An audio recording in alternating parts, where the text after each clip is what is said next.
2021 সালের বিধানসভা নির্বাচনে গণতান্ত্রিকভাবে লজ্জাজনক হারের পর বিজেপি প্রতিহিংসার রাজনীতি করে। 100 দিনের কাজ, আবাস যোজনার মতো জনকল্যাণমূলক প্রকল্পের বাংলার গরিব মানুষের ন্যায্য টাকা আটকে রেখে হাইকোর্ট থেকে সুপ্রিম কোর্ট বাংলার গরিব মানুষের পক্ষে রায় দিয়ে জানান 100 দিনের কাজ শুরু করতে হবে। কিন্তু সেই রায়কে এক প্রকার বুড়ো আঙুল দেখিয়ে এখনো না কাজ শুরু করেছে, না টাকা দিয়েছে কেন্দ্রীয় স্বৈরাচারী সরকার। আমাদের মাননীয় সর্বভারতীয় সাধারণ সম্পাদক শ্রী অভিষেক বন্দ্যোপাধ্যায় আজ থেকে 21 মাস অর্থাৎ 636 দিন আগে বিজেপি নেতাদের খোলা চ্যালেঞ্জ জানিয়েছিলেন। मैं बस इतना कह रहा हूं कि 2021 में आपने बंगाल में हारने के बाद आपने मनरेगा के लिए बंगाल में कितना पैसा दिया, और आवास योजना में 2021-22, 22-23, 23-24 फाइनेंशियल वर्ष में आपने अगर साबित कर दिया व्हाइट पेपर रिलीज करके कि 10 पैसा दिया है, 10 पैसा।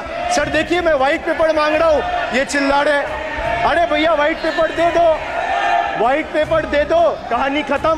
इनके पास कागज नहीं है और पूरा देश से कागज मांग रहा है सीए का नाम पे, ये बीजेपी है। কিন্তু আজ অবধি তাদের ছোট বড় মাঝারি কোনো নেতার সাহস হয়নি চ্যালেঞ্জ গ্রহণ করার।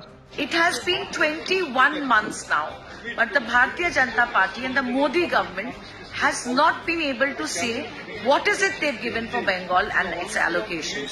636 days, no white paper. The BJP government, the union government, is in a complete denial mode, depriving Bengal of its rightful dues. They have waged war against Bengal and the people of Bengal.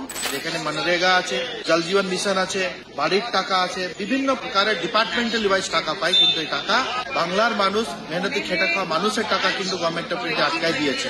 BJP বড় বড় কথা বলেছে, বড় বড় lecture দিয়েছে, কিন্তু আজও পর্যন্ত ডিজাস্টার ম্যানেজমেন্টে 1 টাকা পর্যন্ত এখনো দেওয়া হয়নি কেন্দ্রীয় সরকারের পক্ষ থেকে। এর তীব্র প্রতিবাদ আমরা জানাই। And we are very confident that in the coming elections, the people of Bengal, under the leadership of Mamata Banerjee and our leader Abhishek Banerjee, will be giving a fitting rebuff to these people.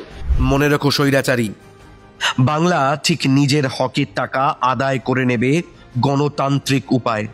এর জন্য দিল্লির বুকেও মহা আন্দোলন করতে আমরা প্রস্তুত।